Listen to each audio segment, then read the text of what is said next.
What's going on, everybody? I am Ebony Scott, and welcome to another episode of Shifts and Stories, a podcast dedicated to my clients to talk about the mental shifts and the stories behind them.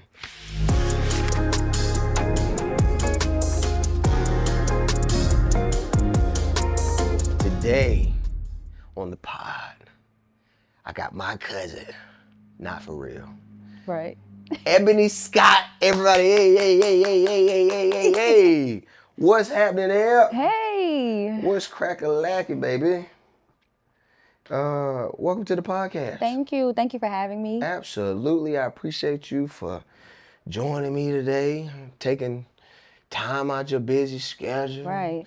She be doing makeup and stuff. A little bit of everything. Jeez, I appreciate it. She actually did Lauren's makeup for our wedding. Mm-hmm. So, I mean, that's a little, a little plug. Little cousin The connection. fact that I allowed her to do my wife's makeup on our wedding day. Talk about what you can do. But no, let's get straight to it. Eb, who are you? You tell them who you are. Okay. I am originally a New Yorker, resided in North Carolina. I am project management manager. I'm a makeup artist. I am like to call myself a little bit of a gym rat. And just oldest of how many siblings I have? Like 10. So yeah, that's me in a nutshell. Nice. Mm-hmm. You joined the gym when? 2019. 2019, Mm-hmm. so 5 years ago. Yeah. 5 years ago is wild. 5 years ago is really wild. Yeah. You came because of Club Prime. Mm-hmm. So let's talk about that. Why did you come? Who were you in that state of life? Mm-hmm. And why did you need Club Prime? Whew. So in 2019, let me just start at the top. January 2019, I became a sexual assault survivor.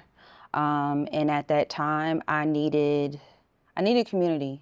I needed what I felt like a productive, safe, and fitness influence environment, because at that time I was looking for ways and opportunities to regain my strength, not just physically, but mentally, spiritually. Like, I just really needed something to help me through that process.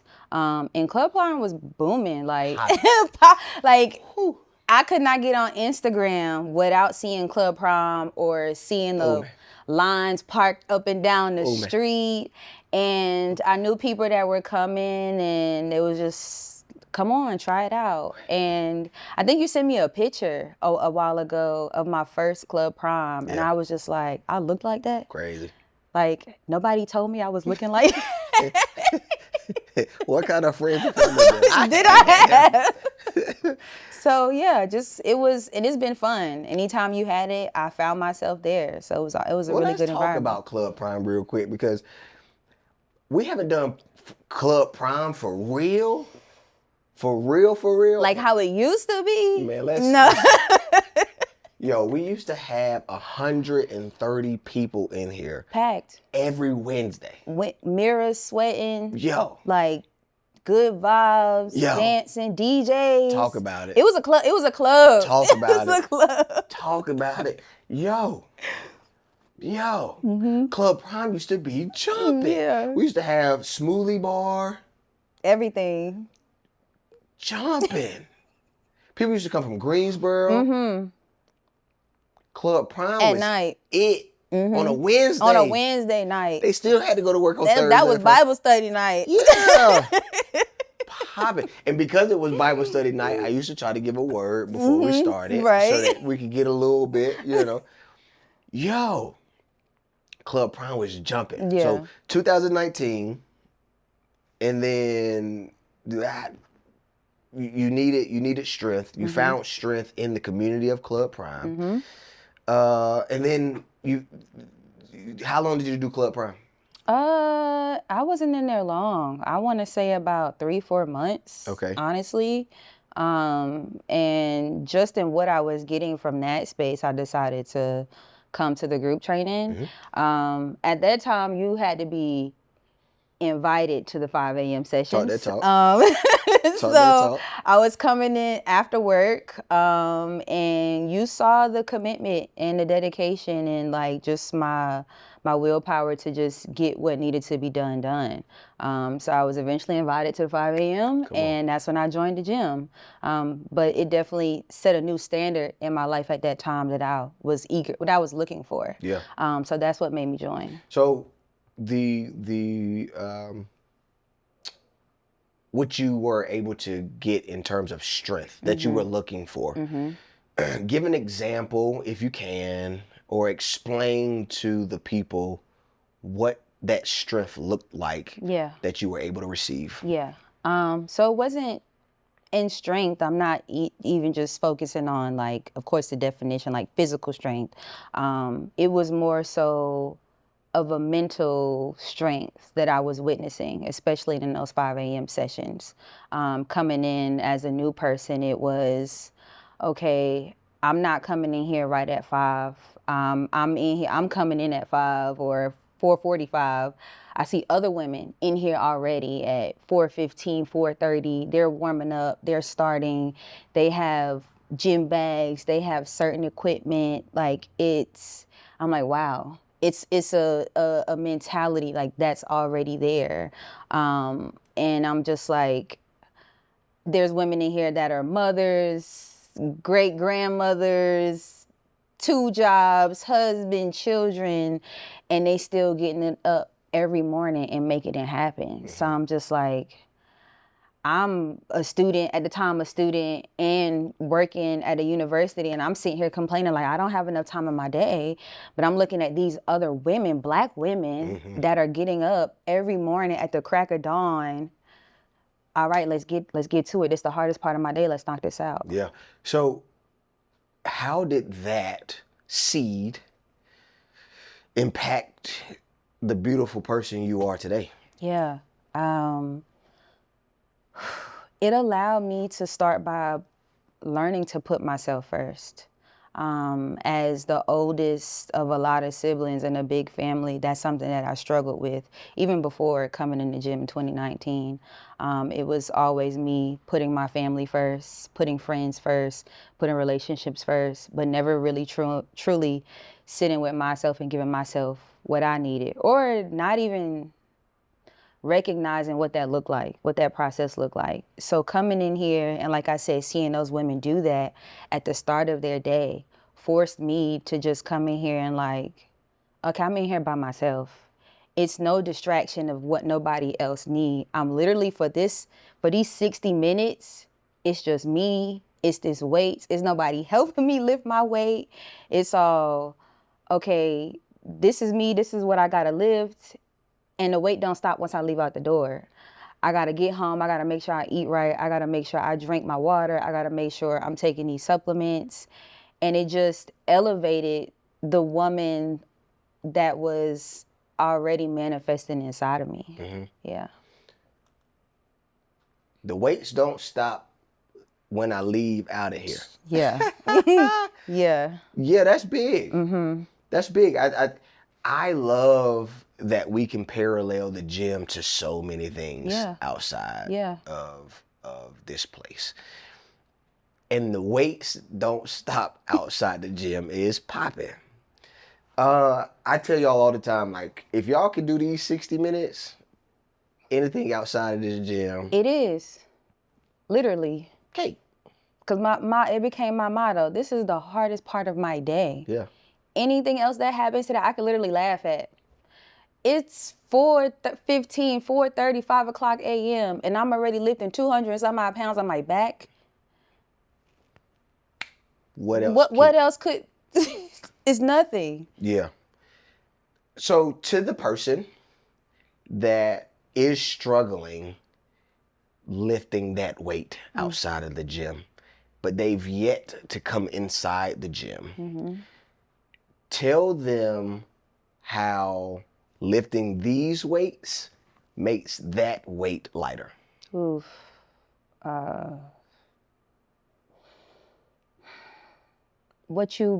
building here is the resilience. Like, nothing starts out easy. You don't automatically start with the I can't find the word, but you don't start with the dedication or the commitment or the consistency or the of discipline. the discipline. So it just day by day, like I used to tell myself, as long as I get there, my mind and my body's gonna follow. I just have to put my feet on the ground and make myself get there. And that mentality, or those were the small things, or the small seeds that carried me from in the gym outside. As long as I can get there, or as long as I can just move my feet, or, for me being new, I'm like, as long as I can just show up, the work is gonna get done. So for somebody outside of the gym, is just get up. Just take that one step and keep making that one step, and it's gonna happen for you. Yeah. Let's talk about the trauma. Mm-hmm. Not the trauma that you mentioned, Mm-hmm. but the trauma of the accident. Yeah. What accident am I talking about? My car accident. Now, I was in high school. I'm not gonna tell the year because that's gonna tell ladies' age. But in high school, the top of high school, technically like coming out of 8th grade, I was hit by a Jeep. I was hit by a truck on my bicycle crossing the street, actually in Little Washington, if you know, 25. Yeah. 25. I was hit sideways. It was a hot summer day. The pavement was like 100 plus degrees. I flipped about 6 feet in the air, bounced off a fence, and somebody's fence, and I fractured both of my knees, broke my pelvic bone, and fractured my hip. And that was a very long, hard, daunting summer. I essentially had to learn how to walk, use the lower half of my body all over again. And, anybody knowing starting high school like that is not optimal.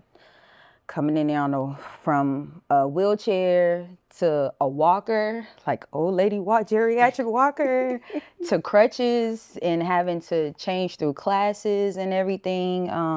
It was hard. And it wasn't just hard on me, it was hard on my family. Like, again, being the oldest, like it definitely took a lot out of me. And that was just a pivotal year in becoming a woman. And a lot of that I didn't have the opportunity to experience or do because I was so focused on recovery. Mm-hmm. So the traumatic accident that dealt with the lower extremities of your body, Mm-hmm. that when you came in here, there were certain things you could not do. I couldn't lunge. I could not properly put one foot in front of the other and make my knee touch the ground. I could not lunge. And forget about having a weight in my hand to do it. At the same time, it wasn't happening. Yeah. Yeah. Did you know that you couldn't lunge before you couldn't lunge? I didn't, because, I had physical therapy, but at the time, this was a couple of years ago. At the time, they weren't focused on like rehabbing me to physical fitness. It was just rehabbing me to survive. Yeah. Everyday small things around the house. Okay. Yeah. Right. Yeah. So I didn't. So when you said, okay, we're gonna lunge down and back, and I took a step and fell over, I'm like, I can't lunge. Like, what is this? So we found out that you couldn't lunge. You said what is it, year 5? Mm-hmm. So let's just say 5 years ago. Yeah. That's funny. What did we do, and what was that journey like on now, because you can lunge, on being able to get to this point? It was a lot of ups and downs. Definitely a lot of different seasons it took to get here. But you've been great at identifying what all of your clients need individually, as well as like in a group totality. So there's been times where we've had lunging exercises, or reverse lunges, or forward lunges with weights with the bar.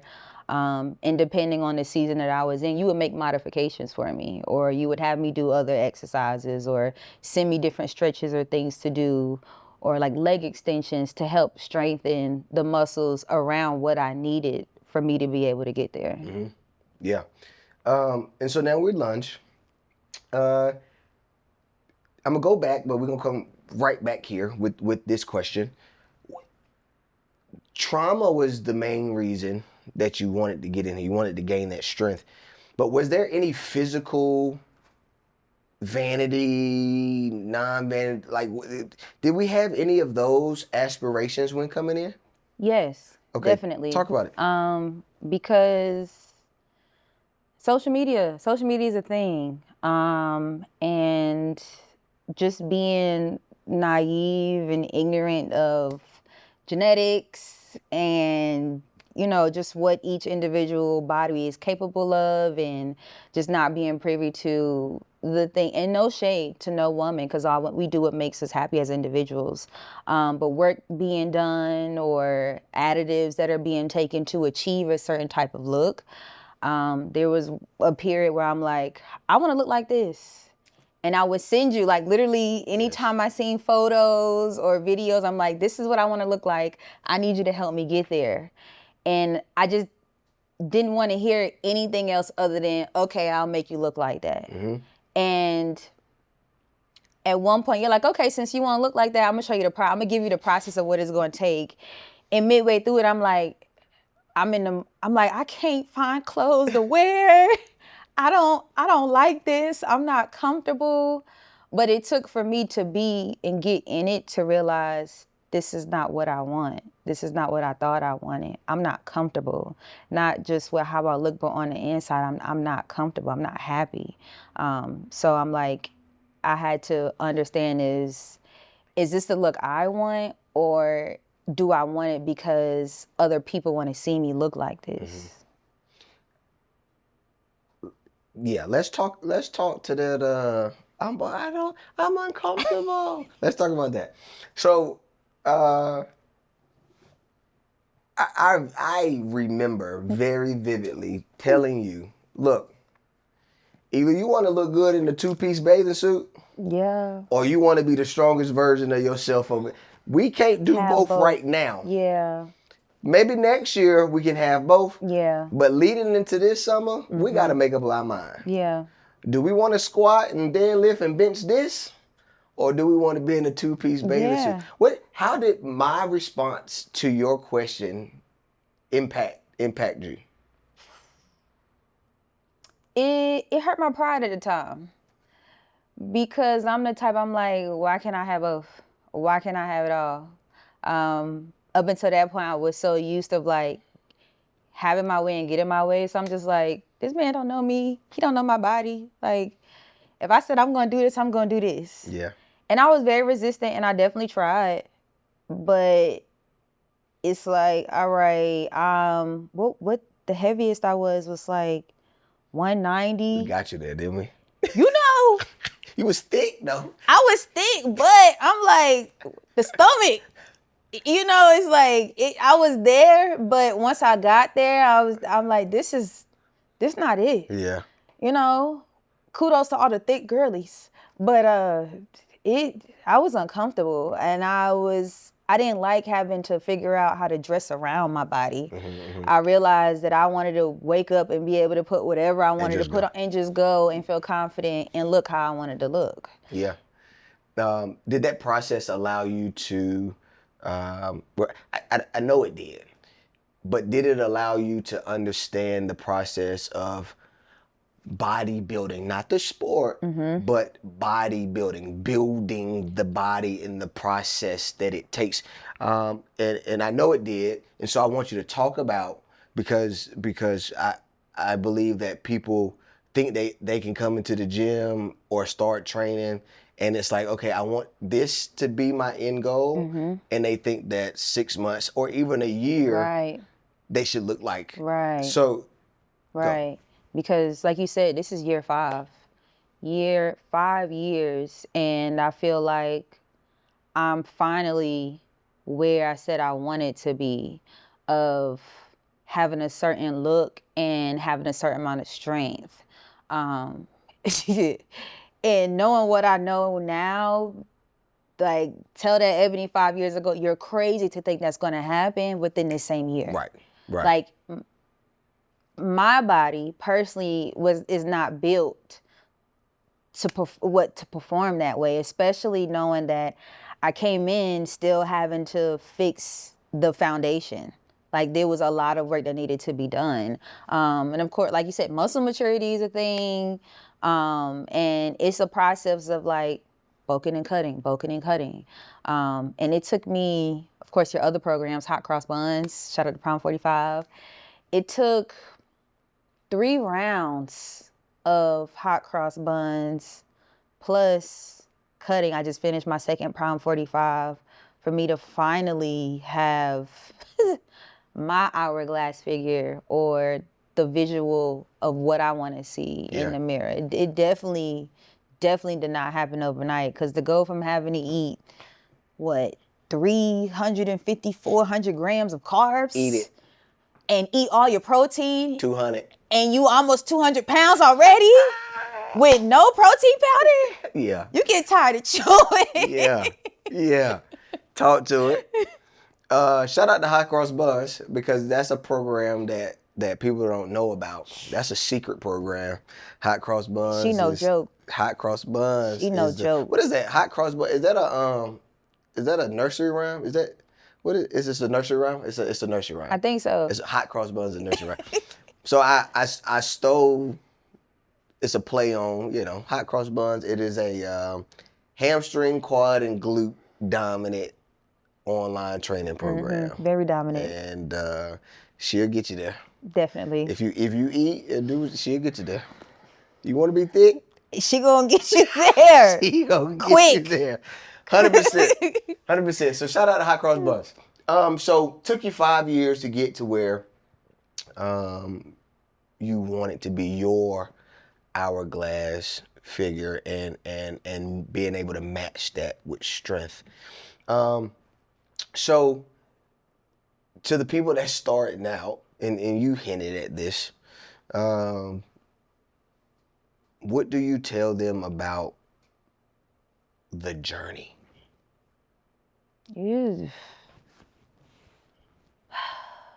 Because I think these generations now, and I think ours too, we have issues with the concept of delayed gratification. Yes. Go. Because it's very pop in the microwave, hit a 30-second button. What is it, JAG Whitworth? 877 cash now? I want my money now. I need it now. Yeah, no. Heck no. It was definitely wake up every day and trust the process. Warm up that meal prep every day and trust the process. Okay, we need to stop stepping on the scale for right now and trust the process. Trust the plan. Stick to the plan. It was waking up every day and like, dang, I know I got glutes again today. It's gonna be hard, but that program definitely taught me how to continuously do the hard things better. And I definitely learned it while being in here, but that program specifically, because I was doing a program by myself. It was a program where I didn't have another partner. I didn't have someone doing the weight with me. Like, yes, some women hopped in some of the workouts with me, but it was just me by myself. I wasn't even in group training at the time. And I'm just like, all right, we got to pick up this weight. We got to do the movement, and we got to give it our all, because this is what you said you wanted. Yeah. Learn to do hard things well. Consistently. I think people leave the consistently part out. They do. Right? They do. Because I could do something hard today, but can I do it tomorrow and then the next day? Or if it takes 2 years, am I still going to be able or still willing to continue to do those hard things? Yeah, I mean, when I say the words learn to do hard things well, I think about being a husband and being a daddy. Now, I'm not saying that is hard. Right. But it is taxing. And every day I have to change the verbiage of I have to parent today to I get to parent today. Right. Right? And I think if people can make the shift from have to get to, the I learn how to do hard things well consistently Right. feels a little bit better. It does. You've overcome a lot. You are currently in a spot where 5 years ago you wanted to be. 5 years from now, if you could create the perfect version mentally, spiritually, emotionally, and physically of who Ebony is and looks like, whether that is the perfect body, if there's a such thing as that,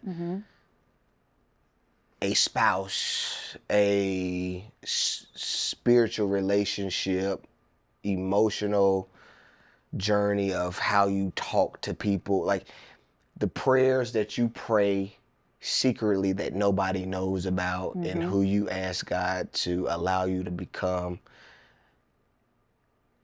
Give me a picture of who Ebony is then and what I can do to help you achieve that. Yeah. I'll start spiritually. Even now in my spiritual walker, in my spiritual closet, he's working with me on my patience. Like you said, delayed gratification. Because there has been like just a journey in my life. Like you said, I've been through a lot. And a lot of times I want things now. I want it my way, or why me? Why is it not happening now? But I'm coming to understand and realize that there are still more, not obstacles, but there's still more things that I need to experience in life. Like, I don't know it all. I'm not equipped with it all right now. So I continue to ask God for the patience and just to control the controllables of what I can do. Allow me the strength to continue to do the work in the season now. Like, just because it's not happening doesn't mean that you still shouldn't be doing the work. So that's spiritually. Mentally, I want to make less excuses for myself. Like I said, I was dependent on having other people and their problems around me, so I would just distract myself. I'm like, oh, I don't need to work on my mess. I can just go focus on this. So I want to learn to stop making as many excuses and distractions for myself, because in what I have accomplished in these past 5 years, I know for a fact I can double that in the next 5. Physically, I want to explore other avenues in the fitness world. I want to compete in powerlifting, and in my mind I have a way of how I want to look even doing that. But because it took 5 years just to get here, I know that's also another journey in itself. Like, I want to be walking up on a stage somewhere 150, 160 pounds and lifting triple what I weigh. I want to get there, but I know in order to get there, I have to stop making excuses for myself. There's no reason why I've been here 5 years and just completed my first successful Prime 45 just last year. I've made excuses. And physically, I want to continue the muscle maturity journey. I know for a fact I've gotten stronger. I consider myself a runner now. Cardio season, I'm just like, when you get a compliment on running from Desmond, you done made it. So I just want to keep. You did a really good job in that warm-up drill, because I know what you're talking about. That warm-up drill was and fantastic. that day, I have that video. I have that saved in my phone, because compliments around here don't come often. You looked really good doing that 8-skip. Thank you. It looked good. I appreciate that. And like I said, we started from not lunging. So to go from there to here in 5 years, I want to keep on that path. And I know that in what I want to achieve in the next 5 years, the way you've been showing up publicly with your faith and your journey with God is definitely motivational. What you're doing there, even with you competing, like you never shied away from, this is my journey, this is what I believe, this is my faith. With your family, with your wife, with your son, it's very aspiring and it's very motivational. And to be in a gym surrounded by other Black and brown men and women, and to have that example is just, it's awesome. It's amazing. And it's not just, oh, I'm just pushing this on social media, like, because they don't see the sessions that we have every day behind closed doors, or when you're competing, that type of Desmond that we get, or when your family is in here, they don't all see that. So that's aspiring. And just your journey of not even being afraid to step into different avenues of the fitness world, competing, like you're a former athlete, and just expressing like, okay, if this is what you want to do, we need to have certain conversations about this so you understand, and just teaching us all these things. So continuing to do that and not be afraid to step out on those things, like even your podcast, like you're continuing to step out and show people, this is what I want to do. This is the path that God has for me. And I'm just proud to be open about it. I don't think we can end better than that. Another episode of Shifts and Stories. Don't forget to like, don't forget to comment, subscribe, give that thing a thumbs up. See you on the next episode. Peace. What's going on, guys? Desmond Scott here. Again, thank you so much for watching the podcast. Do not forget to like, comment, share, and subscribe. If you have any questions, comments, and concerns, hit me up on social media at Desmond L. Scott. And if you're interested in any transformation programs, the link is in the bio.